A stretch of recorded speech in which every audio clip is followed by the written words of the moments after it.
Hello, welcome to the Samaritans Purse International Health Forum. Thank you so much for joining us.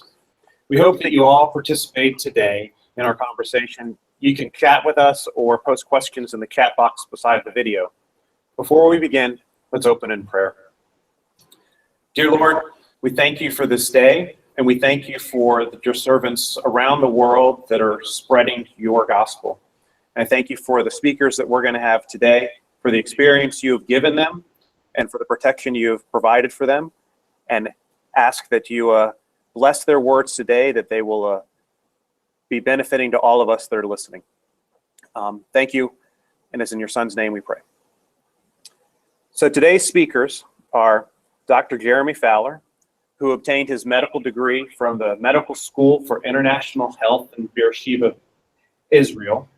Dr. Fowler is currently the Samaritans Purse Medical Director of the Noor Sanatorium, a tuberculosis care facility in Mavrak, Jordan. And he is joining us today from Jordan. Our other speaker is Casey Diener, who graduated from Goshen College in 2011 with a Bachelor's of Science in Nursing. He has served at Noor Sanatorium with Samaritans Purse World Medical Mission in Jordan. Casey has also served on the Samaritans Purse Disaster Assistance Response Teams in the Emergency Field Hospital in both Iraq and Bangladesh in 2017. And with that, I'm going to hand it over to our speakers.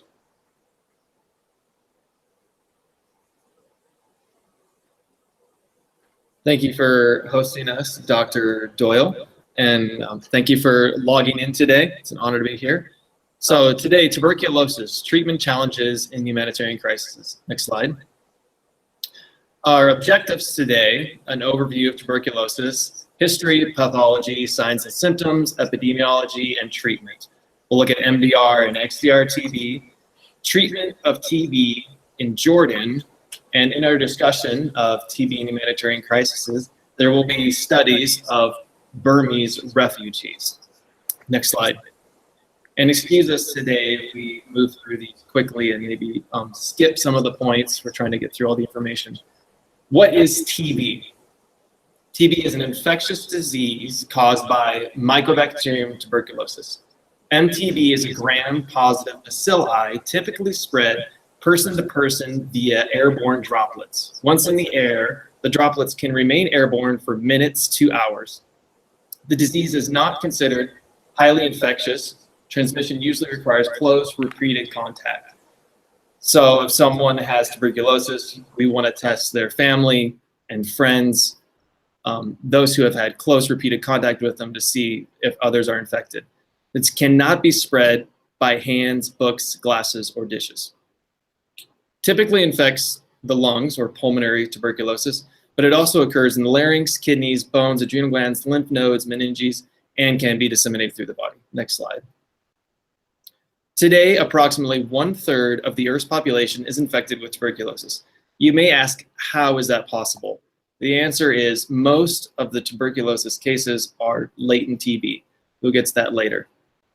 TB is the 9th leading cause of death worldwide. The chart to the right, put out by WHO in 2015, lists the top 10 causes of death globally.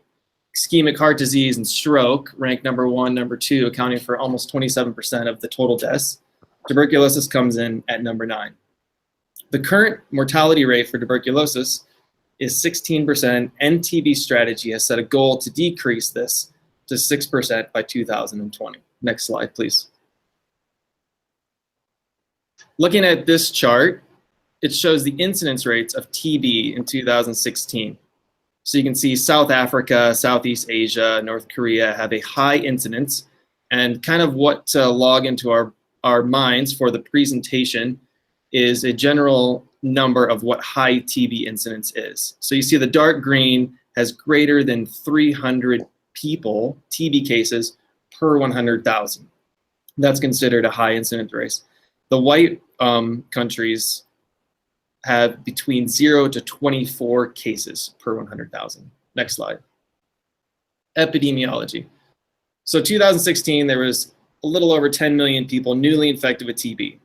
So who is most infected by TB? 90% were adults, 65% were males, 10% HIV patients, and 56% were within 5 countries: India, Indonesia, China, the Philippines, Pakistan, India being the highest of those 5. Last point, 95% of all TB cases and deaths occur in developing countries. It is a disease seen more commonly in developing countries versus high-income countries. Next slide, please. Tuberculosis is one of the oldest infectious diseases we know of. In the British Museum, they found tubercular bone decay in the spines of mummies dating back to 3000 to 2400 BC. 1859, Hermann Breimer opened the first TB sanatorium in the mountains of modern-day Poland. Next slide, please. Robert Koch identified and described the bacilli causing tuberculosis in 1882. He later received the Nobel Prize in physiology or medicine for this discovery. By the 40s, we had an effective drug treatment. Prior to this effective drug treatment, someone who fell ill with active tuberculosis, 70% of them died within 10 years. Next slide, please. 1943, streptomycin was discovered. In the 70s, TB was almost eliminated. We had a reliable 6-month treatment. Case numbers were dropping. In the 80s, we saw a resurgence of TB due to 2 primary reasons, being the development of drug-resistant TB and the emergence of HIV. HIV making people immune suppressed, giving TB a platform to spread. Next slide, please. So I'll go ahead and talk about the next slide about transmission. And I don't see the next slide, but factors for transmission. The number of organisms are expelled into the air, the concentration of organisms, the length of exposure and response all contribute to transmission. So if a person has a high burden of disease, they're coughing, they're going to spread a lot of droplets. Droplet, which are about 1 micron in diameter, they're very, very small droplets. The patient, and those can remain for hours. And then if you're obviously if they're very ill, then the number of organisms is expelled, and there's a high concentration. The length of exposure. So if you're with this person, 24 hours a day, then you're more likely to get the disease or get infected, and then your own immune system contain it or not. And what happens is the bacteria works its way down and deep into the alveoli, and then the body forms an inflammatory reaction to basically wall the bacteria, and it forms what we call a Gone lesion or Gone complex. And that's a granule that should contain the bacteria, but if your immune system weakens or for some reason the bacteria start to replicate and the immune system can't hold it back, that's when the person gets sick. And of course, at the end of that point, some people can mycobacteria dormant in their lungs for their entire life without getting sick. Next slide. So there are, besides primarily, of course, TB affects the lungs. 15 to 20% of cases can be extrapulmonary, so out of the lungs. Miliary TB is you just have a systemic infection throughout the body, and oftentimes the smear is negative. You can't identify the organism, but they have acute fever, dyspnea, cyanosis, kind of a respiratory distress. Pleural effusion is actually technically extrapulmonary outside of the lung. Empyema would be kind of an infected effusion. Pneumonia, of course, is pulmonary. TB, and people can get super infected with other organisms. The CS, meninges, bone, Pott's disease. So you can see kind of to the right the picture of a MRI of a patient with Pott's disease where the spine is collapsed, and then the kind of what that patient's spine looks like. Kidneys, adrenal glands, lymph nodes, etc., can pretty much go anywhere. Next slide. I think Casey. So this is latent versus active TB. So latent TB, clinically, someone presents to the clinic. The only thing that's going to differentiate them from a typical healthy person is going to be a positive skin test or positive blood test. Their chest x-ray is normal. They're not contagious. They do not have signs and symptoms. They don't have a cough. They just have a positive skin test. They've received the bacilli of tuberculosis, but their body is effectively keeping it dormant. Versus active TB, this is what we think of: cough greater than 3 weeks, pain in chest, bloody sputum, weakness, night sweats, chills. They'll have a positive skin test most likely, typically abnormal chest x-ray, abnormal sputum, and they require treatment. Next slide, please. A little bit more on latent TB. It is the one where a person, the immune system adequately responds to it. Fourth point, someone who's infected with tuberculosis bacilli has a 5 to 15% lifetime risk of falling ill with TB. So that's the portion of people who become active TB. The other 85%, it remains dormant in their body. Next slide, please. And this kind of is a picture to show that. So an iceberg, below the surface, the big chunk of ice would be the people with latent TB. They have it, they carry it, they're not contagious. The top above the surface being active TB. Millions of people in the US have latent TB. So, next slide, please. And then signs and symptoms of active pulmonary TB, pretty similar, a cough that lasts more than 3 weeks. So that's if someone's been coughing for more than a couple of weeks, even in our population, or an endemic population where we see TB, we'll investigate for TB. Weight loss, fatigue, weakness, fever, night sweats, just a productive, and oftentimes people are hemoptysis, sputum.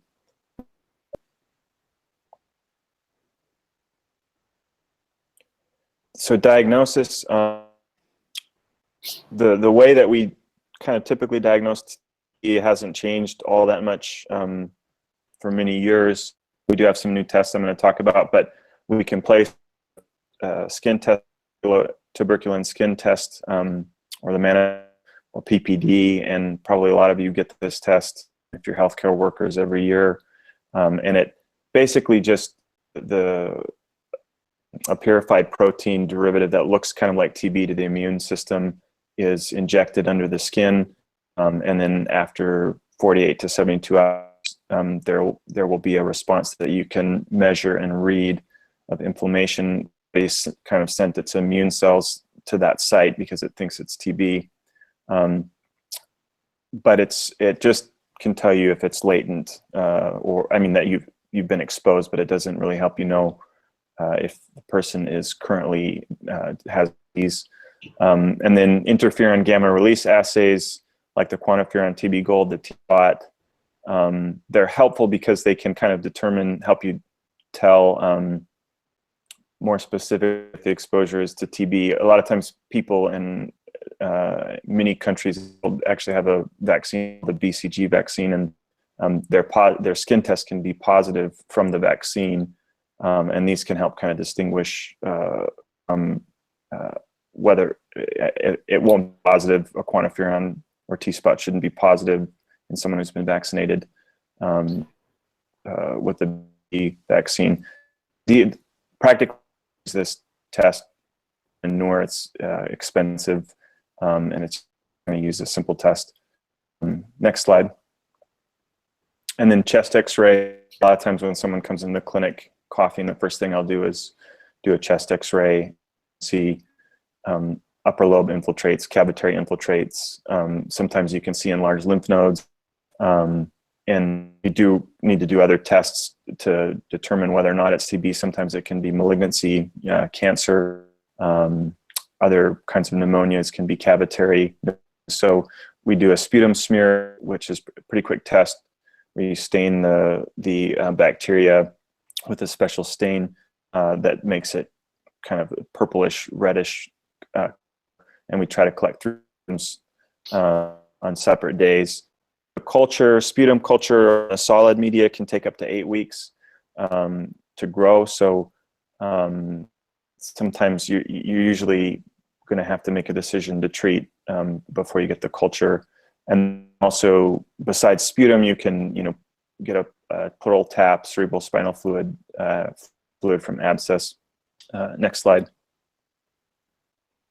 Oh, so I'll go just back to the previous slide. So one of the things that, since I've been here in diagnosis, is we've got a machine called the Gene Expert machine. I lied about it, but it's basically a rapid test of polymerase reaction that identifies a DNA that TB DNA, and then also a gene that codes for resistance. And that has really helped us to, if the diagnosis in doubt, it takes 2 hours result. So we can actually get a sputum and within 2 hours get a result, and it helps us tell the person is actually resistant to TB. Another thing, the central lab has added a mycobacterium growth indicator tube, which it's called MAGIC. It's a liquid culture, and you can generally get results kind of more like within 4 weeks. So that's been a helpful part of diagnosis. Next slide.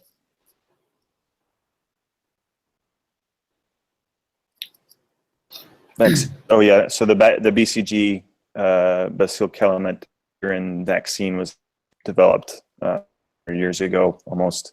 It's commonly used in many parts of the world. It doesn't prevents. It hasn't been shown effective in preventing TB, prevents severe forms in children. Casey, maybe you've read about some of the TB vaccines that are in phase 1, phase 2, and phase trials, but nothing practical until now that we use. Yeah, not a lot about it, just that they're developing it, and hopefully in the future there will be a vaccine for tuberculosis, but right now there currently is not. So next slide.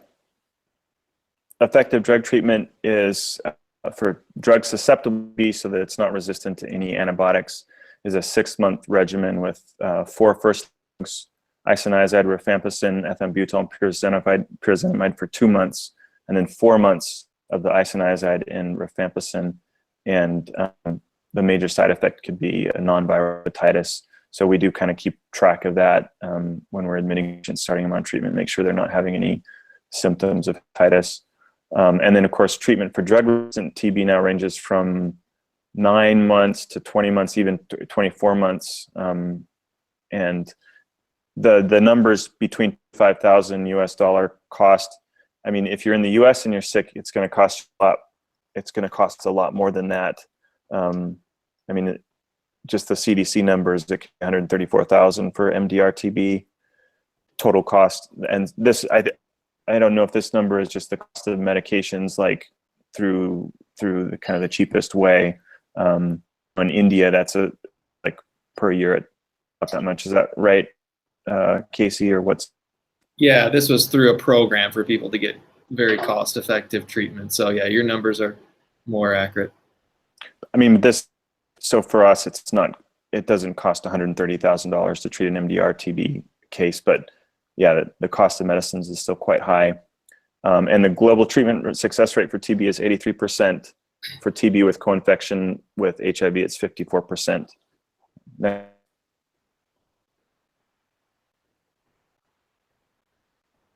And then this is one of our patients. You can see on the left, there's a pre-treatment chest X-ray that shows a right apical cavitary infiltrate greater than the left. There is some in the left as well, a little bit of infiltrate kind of left side of the heart border as well.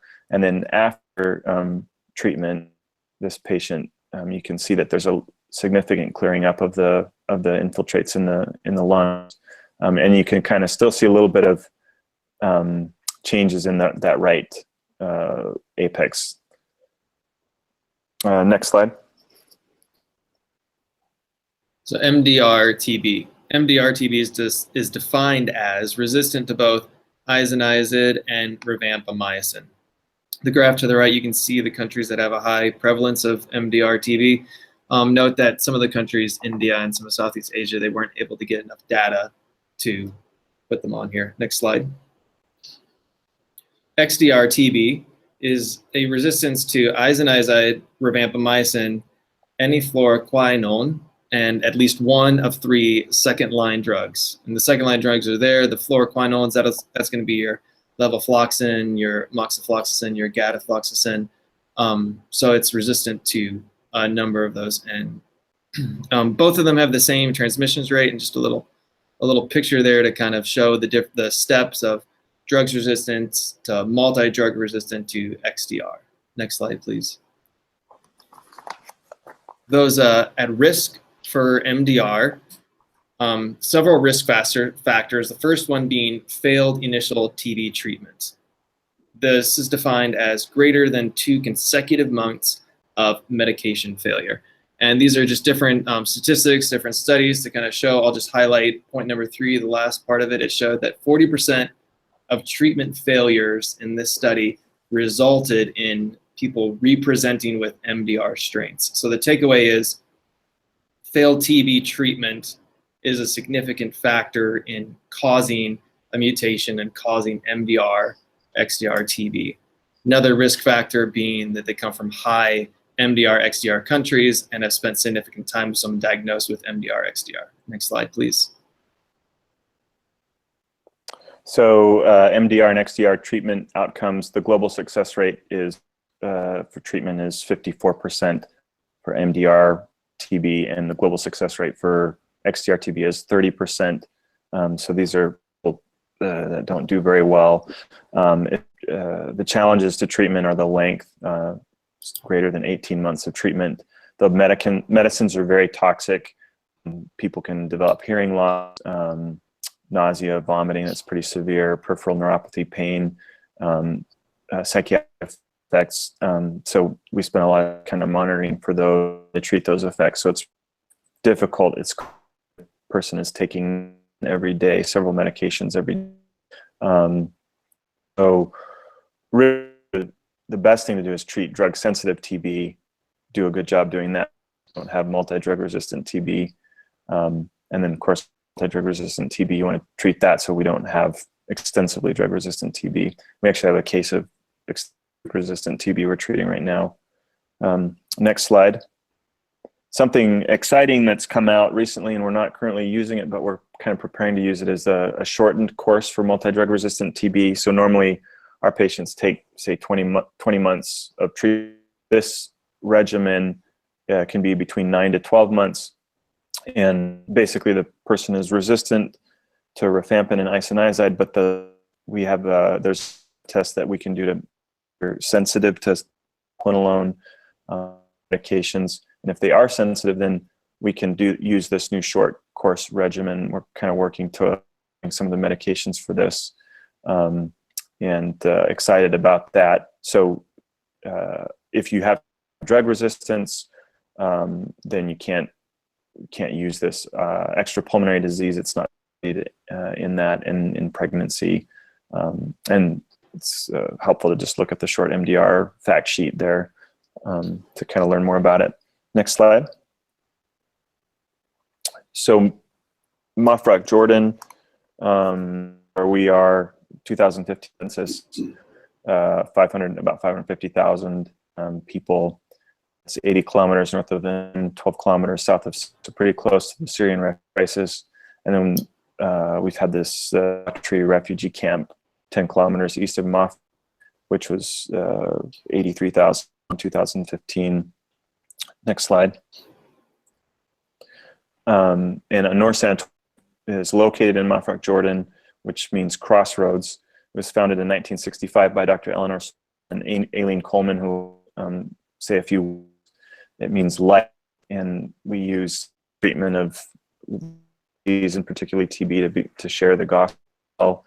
And we serve Bedouins, refugees, expatriate workers, and just anyone who can us. We're a referral center for multi-drug resistant TB, and we also treat asthma, COPD, pneumonia, diabetes, and just take care of kind of some of the things that come to us. Next slide.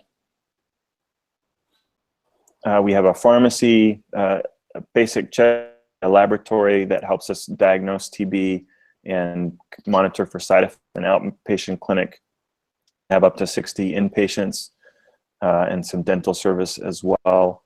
And it's kind of meant to be a sanatorium model of care, so we're not trying to take care of ICU patients, but sometimes we do have very, very sick TB patients that need pretty intensive care. Next slide. Just a picture of some cute girls and the grounds outside of the clinic, one of the clinic rooms. Next slide. Just real briefly, we had a medical student work with us, and she did a 4-year retrospective study. And over a period of 4 years, we took care of 248 TB patients. We had some of the patients were actually from Asian countries. They were working in Jordan. So 209, 84% were drug susceptible. And 80% of those had a positive outcome, which is completed or cured. 3.7% died. And then for the MDR, we had about a 50% success rate of those cases. 10% of the patients died. And some of the outcomes, there's kind of a completed transferred. If you transfer somebody and you don't get follow-up from their home country, then give them a positive outcome. So anyway, our number is pretty close to what global kind of treatment success rate is for multi-drug resistant TB. Next.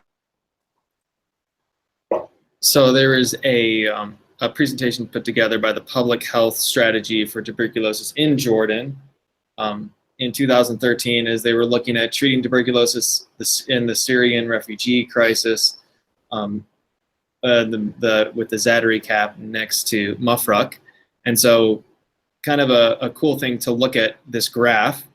They did a little retrospective study. So from 1990 to 2011, you can see the TB incidence rates, and you can notice the bottom red line is Jordan's TB incidence rate. And I think it's cool to look at this and see that Noor has been very effectively and systematically treating tuberculosis for the last 50 years in Jordan.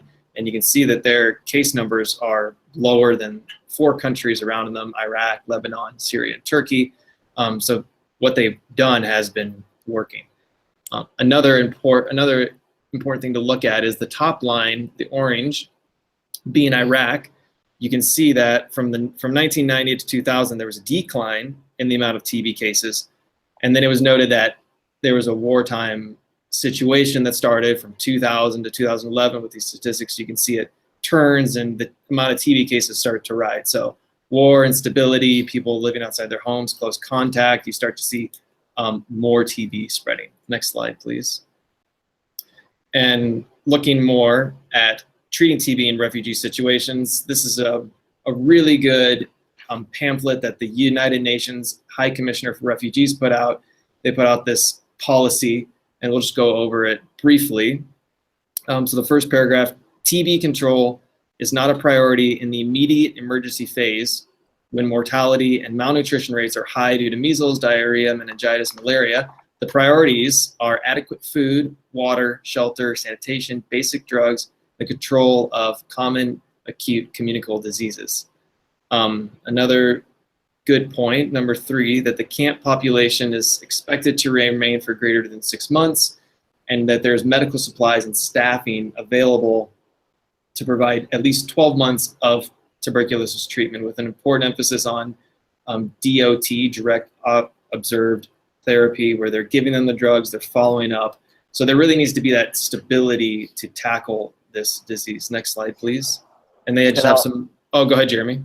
Yeah, good comment. I mean, I think this is probably something that it's helpful for people work P. I mean, you're oftentimes you're trying to decide what to do. I remember when I first came out here, I was talking to some employees in Sudan, and they were asking about TB, and just realized that it's important to be aware of TB and how to diagnose. You might find that if you're in the acute phase of an emergency, you just you can't treat it. It is sad, but it's better not to treat it until you kind of meet some of these criteria.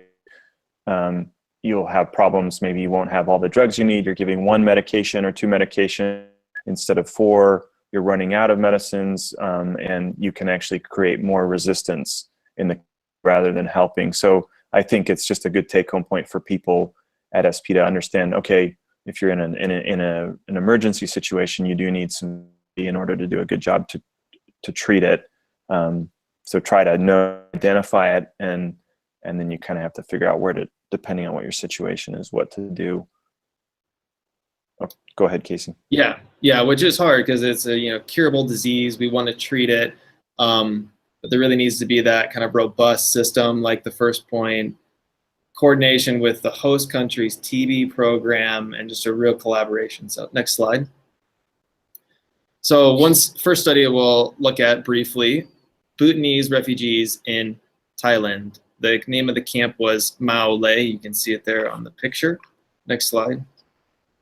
So in 1948, and this is kind of pertinent to what SP's response right now is going on in Bangladesh. Myanmar gained independence from the UK. Since independence, civil war between the government and armed positions have resulted in deaths, internally displaced people, typically being minority civilians. In 1984, this camp opened. It started at 10,000 people. By 2004, it was up to 80,000 people. And this is a look at how they treated tuberculosis in that setting. Next slide. So MSF, along with the host country's TB program, set up a regimen to be able to effectively and systematically treat tuberculosis. Interesting to note, the last points, that 40% of the patients were refugees within the camp, 55% were migrant workers, Burmese migrant workers outside of the camp, and then there were some Thai villagers. Next slide. And so just looking at the graph here, so if you see the gray bars, that's going to be the population of the refugee camp. So in 1987, it started at 20,000 people.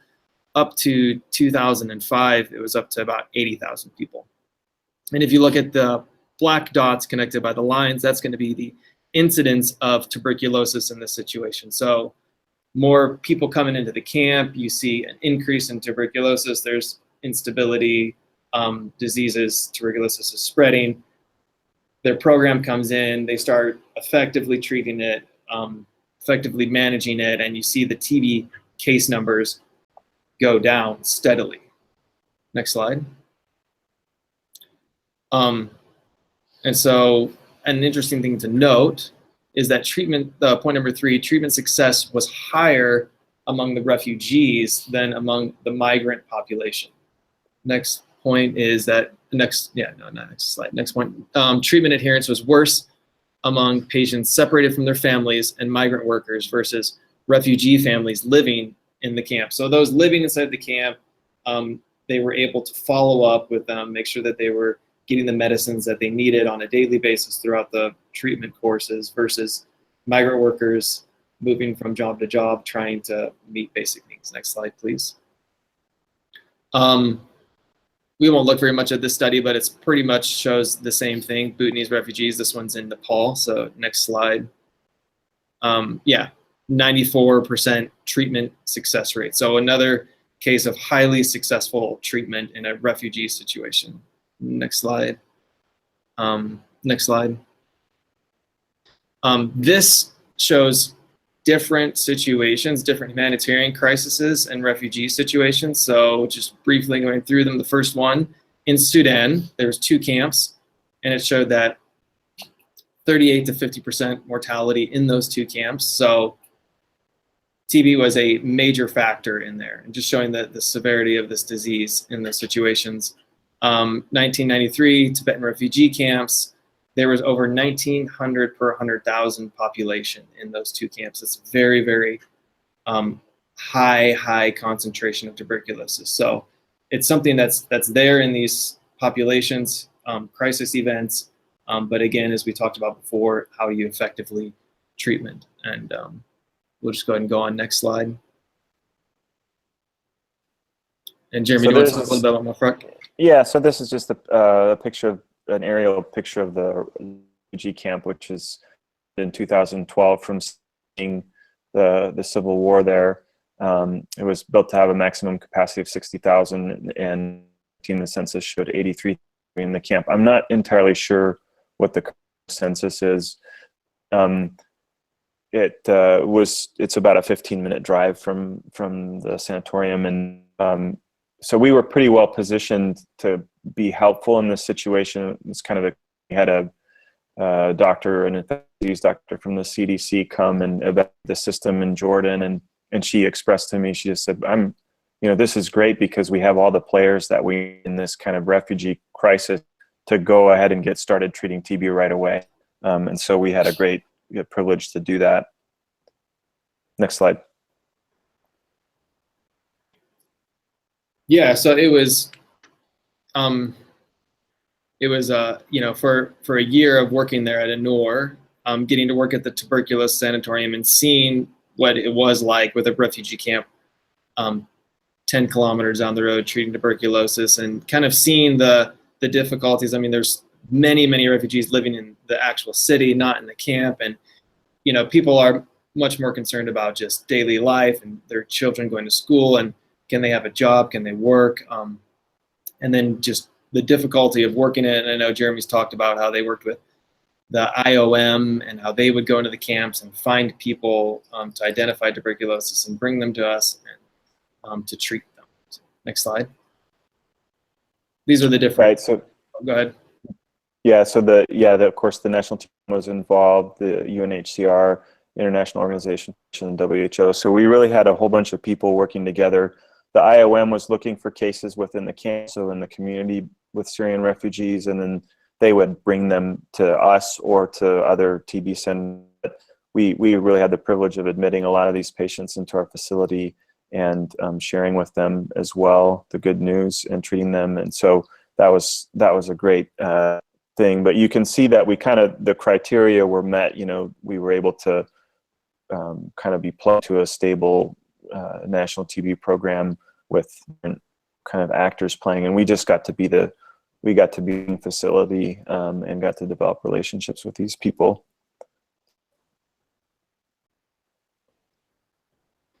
So just a little bit about ministry, working there for a year, beyond being able to treat tuberculosis and seeing recovery of people and good stories in that sense. Part of what I loved about Noor is they are not shy at all about their proclamation of the gospel of Jesus Christ. That is at the forefront of what they do and why they do it. And treating tuberculosis inpatient-wise, any people are there from a month to 2 months to 6 months to however long their inpatient treatment requires. And as a nurse, I really got to get invested in these the men patients, especially their lives. Every Wednesday, taking them out to the volleyball court, get a little exercise, relationship building, and then I eat meals with them in their room. Me and my roommates, we'd bring food for them, and just really got to get into these young men and older men's lives and bump shoulders with them. And then at the same time, 5 days a week, having a dedicated time to be able to sit down and look at the scriptures and talk about who Jesus is, and getting to see the initial reactions people would have. The Bible is corrupt, Jesus is not God, those types of arguments, and getting to see as you build a relationship over time, the walls coming down and just continuing into the dialogue with them. It was amazing to get to see how you can really use it as a way to meet people medically, but then at the same time get a platform to reach out to them. Jeremy? Or Eileen's with them. This is Miss Aileen Coleman. She's one of the founders of the Noor Sanatorium, and we've learned a whole bunch. Had the privilege of joining her and just to say a few things. I think one of the most important things that I can think of in the treatment of tuberculosis is the wonderful opportunities it gives us for evangelism. And I know you're all involved and hoping to work in evangelism overseas, hopefully in the Middle East, with our people from the major religion of this area who've never truth. We're in the hospital for several weeks. We have one patient right now who's almost finished 3 years.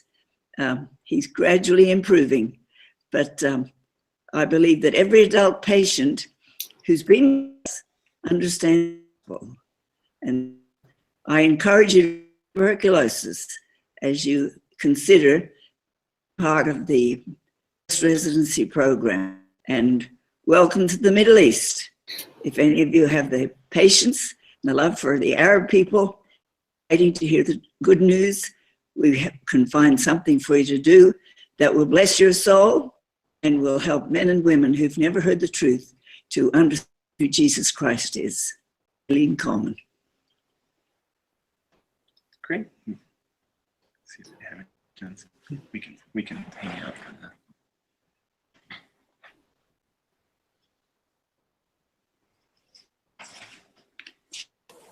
Sorry, I had to undo my microphone there. So for Jeremy, Casey, and Eileen, thank you so much for sharing this and your experience, and most of all for your dedication and your obedience to the God's call, and for the work and the legacy that you've done from the sanatorium and the years of service. We have a couple questions coming in from the field, so I'm going to start with those. So the first question is from Alan Sawyer. It says, Casey, can you speak on how you protect yourself from acquiring TB when caring for patients in refugee situations and developing countries?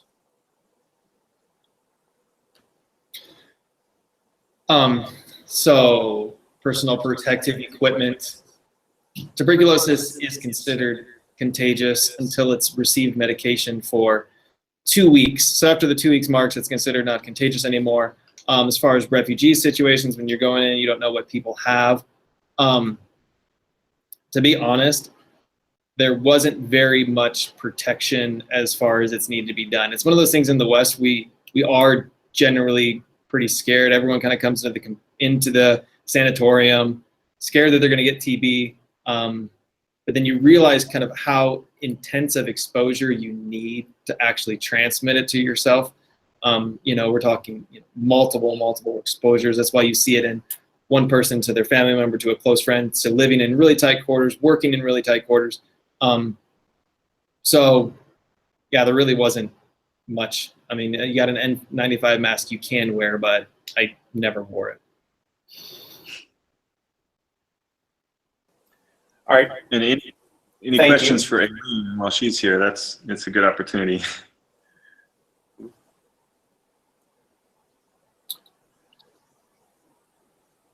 Okay. I'm pausing for a moment while I wait for questions from the field. But a question that I had was, having just come back from Bangladesh, and we did see some patients with diphtheria. We were treating patients with diphtheria, but we saw patients who also had tuberculosis. And the discussion earlier of, in the immediate disaster responses, tuberculosis isn't the highest priority. But do you have any recommendations of what, could be done in those situations, if anything, or should be done, if not to treat, but to help limit the spread, if at all?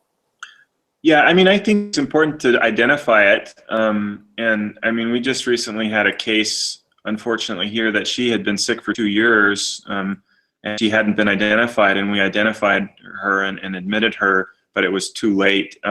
So I think it's important to identify it, and I think if you identify it, even if you just get a chest X-ray and you're suspicious, then you might be able to find some resources or somewhere to refer the person. So and certainly kind of talk about isolation, figuring out a way to keep transmission from happening. So I think that's what I would do if I was in a situation where I didn't necessarily know who the players were. I might identify it and then try to identify if there's someone that I can refer to. Just to kind of comment on that, Jeremy, I know that I've heard you talking, correct me if I'm wrong, but you've talked about before in those situations, being careful to not, you see someone with tuberculosis, you want to start treatment, but you maybe necessarily don't have the resources to continue following up with them, and just wanting to be careful about starting it and failing it, which would create more drug resistance, more multi-drug resistance, making the disease more difficult to cure. All right, thank you. Another question, and this ties into why we do what we do, which is that we're here to treat patients, but we are also here to spread the gospel, and we do it in the name of Jesus. And the long history there at the sanatorium, and a question from the field from a Lance P, who says, wants to know, Eileen, could you share with us why your focus ended up being tuberculosis management as opposed to all the other things that you could have gone into in treating the people of Jordan, and what led you to there, and how that came about? Well, I came to the Middle East as a midwife. Thought I'd be delivering babies for the rest of my life. I did that for 2 years, but I realized that mothers with a new baby were only interested in new baby. They weren't interested in having a foreigner destroy their language and try to lead them to Christ. But I went to Bethlehem in Jordan to study Arabic, and was there I met Dr. Eleanor Salto, who was a pulmonologist, who herself had 4 years with tuberculosis before she had a pneumonectomy. And so I worked there, I thought just for a few months, but ended up being 8 years. And it was there I saw the wonder of treating tuberculosis, and as a means of evangelism. And in our hospital, we feel, I believe we're all convinced that if we don't preach, we don't practice. We can do it with love, with understanding, and with passion to bring our patients to faith in Christ. So that's why I left delivering babies, and have listened to coughs for many, many years. All right. Well, thank you, and again, thank you again for the great witness and example it is to us of how to integrate our evangelism into our medical ministry, or really the other way around, how to integrate our medical aspects into our evangelism, to keep the priorities straight. I'm going to segue off of that, oddly, maybe back to a straight medical question that's coming from the field. So Ashley is asking, according to the 2016 report, 65% of males were newly infected with TB. Is there a gender variable, and is TB more likely to infect males? I'm not kind of up on this, the specifics of that. I probably can't give intelligent medical without kind of reviewing. So I'm not sure if that's really the case, and if it is, what would be. I think when I had read about that a little bit, I think it had more to do with where in developing countries a male will typically find themselves, not necessarily that a male versus a female is going to be more likely to be infected by the disease, as they're more susceptible to it, but that they're the ones in these factory situations working very close quarters with other people who are infected, and so forth. So.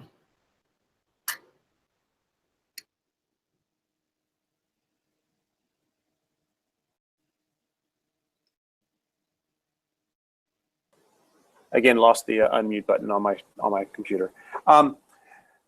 Okay, so you don't have any more questions, it appears, at this time, but I think this is a fascinating conversation, and thank you so much for sharing and teaching us all about it. As you said, this kind of came up earlier, especially in the West, we kind of have a mystique about tuberculosis.